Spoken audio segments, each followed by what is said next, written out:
सुप्रभात। आज हम लोग निर्मल वर्मा द्वारा रचित कहानी बाज और सांप पढ़ेंगे। इस कहानी में लेखक ने वीरता और कायरता के भाव दर्शाने हेतु सांप और बाज को प्रतीक बनाया है।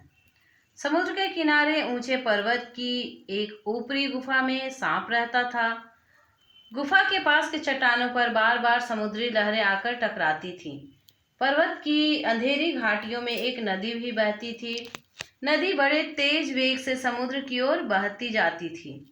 जिस जगह पर नदी और समुद्र का मिलाप होता था, वहां लहरें दूध के समान सफेद झाग बनाती थी। सांप अपनी इस गुफा में बड़ी प्रसन्नता से रहता था। वह सोचता था कि लहरों का गर्जन, आकाश में छिपती हुई पहाड़ियां, टेढ़ी मेढ़ी बल खाती हुई नदी की गुस्से भरी आवाजें आदि होते हुए भी वह इस गुफा में सुरक्षित है। उसे कोई दुख नहीं दे सकता। वह अपनी गुफा का स्वामी है। न किसी से कुछ लेना, न किसी को कुछ देना।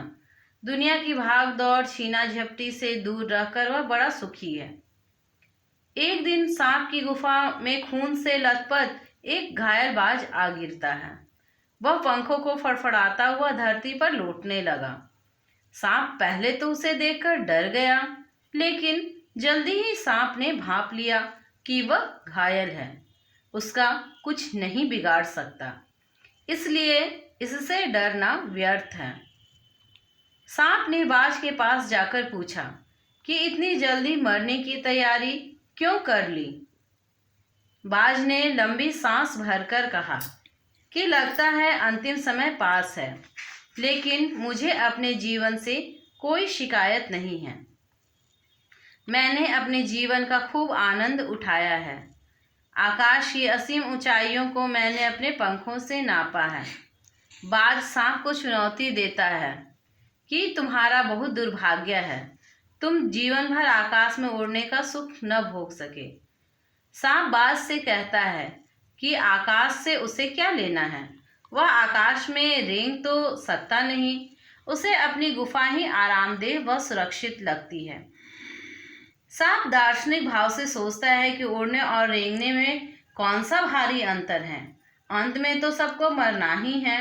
सबका शरीर इस धरती की मिट्टी में ही विलीन हो जाना है। बाज ने अपना सिर उठाकर सांप की गुफा के चारों ओर दृष्टि घुमाई तो देखा कि चट्टानों की दरारों में से गुफा में पानी टपक रहा था। पूरी गुफा सीलन और अंधेरे में डूबी थी। भयानक दुर्गंध चारों ओर फैली थी। उसे सांप को देखकर ऐसा लगा कि जैसे वर्षों से पड़ी कोई चीज सड़ रही हो। बाज उड़ने में पूर्ण असमर्थ था, लेकिन उसे फिर भी उसके मन में यह चाहत थी कि मरने से पहले एक बार आकाश की ऊंचाइयों को छुआए। वह स्वतंत्रता से रहना ही पसंद करता था। बाज की ऐसी इच्छा को देखकर सांप भी एक बार विचलित हो उठा कि वह भी उड़े और देखे कि इस उड़ने का क्या आनंद है। सांप ने बाज की उड़ने की इच्छा को पूरा करने के लिए उसे उत्साहित किया कि वह चट्टान के किनारे तक जाए। शायद उसके पैरों की शक्ति उसे आकाश में उड़ा सके।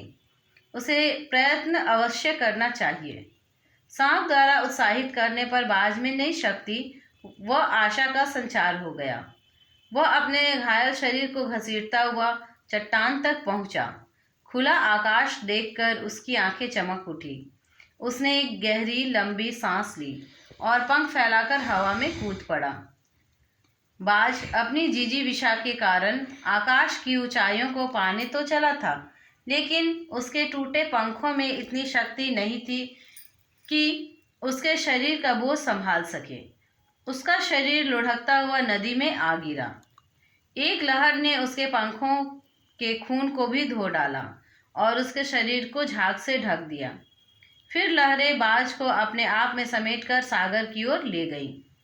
लहरों ने बाज की वीरता का आगे बढ़कर स्वागत किया, इसलिए तो वे उसे असीम सागर की ओर ले गई। बाज की आकाश में उड़ने की अपार इच्छा को देखकर सांप बेचैन हो उठा। उसके मन में भी यह विचार आया कि आकाश की असीम शून्यता में ऐसा क्या आकर्षण है कि बाज ने प्राण तक गंवा दिए। सांप भी आकाश के रहस्य को जानने हेतु बेचैन हो उठा। उसके मन में यही विचार आने लगा कि वह भी उड़कर देखे कि आकाश में क्या है। सांप ने भी अपने शरीर को सिकोड़ा और आगे की ओर रेंग कर अपने को आकाश की शून्यता में छोड़ा, अर्थात उड़ने का प्रयास किया। परंतु वह तो रेंगने वाला प्राणी था, चाहते हुए भी उड़ न पाया। धप से चट्टानों पर गिर गया। सांप को उड़ना न भाया। वह पक्षियों को मूर्ख कहने लगा। उसके धरती के सुख को सबसे उत्तम माना और अपनी गुफाएं उसे सबसे अच्छी लगी, जिसमें वह स्वच्छंद है, अपनी मर्जी से अपना जीवन व्यतीत करता है। उसे आकाश में कुछ भी मनपसंद न लगा, न शरीर संभालने हेतु कोई स्थान, न वहाँ छत, न दीवारें, न रेंगने हेतु जमीन। सांप को बाज अभागा लगने लगा, जो आज़ादी प्राप्त करने हेतु प्राण गंवा बैठा। सांप ने अचानक सुना कि चट्टानों के नीचे से एक मधुर रहस्यमय गीत की आवाज आ रही थी। लहरों के गीत का भाव था कि जो जान हथेली पर रखकर, अर्थात प्राणों की परवाह न करते हुए आगे की ओर वीरता से बढ़ते हैं, जिंदगी की हर मुश्किल का सामना बहादुरी से करते हैं, उनका सभी यशगान करते हैं। और यह गीत भी बाज के लिए था। लहरों का कहना था कि निडर बाज ने शत्रुओं से लड़ते हुए अपना खून बहाया है, वह सदा अमर रहेगा।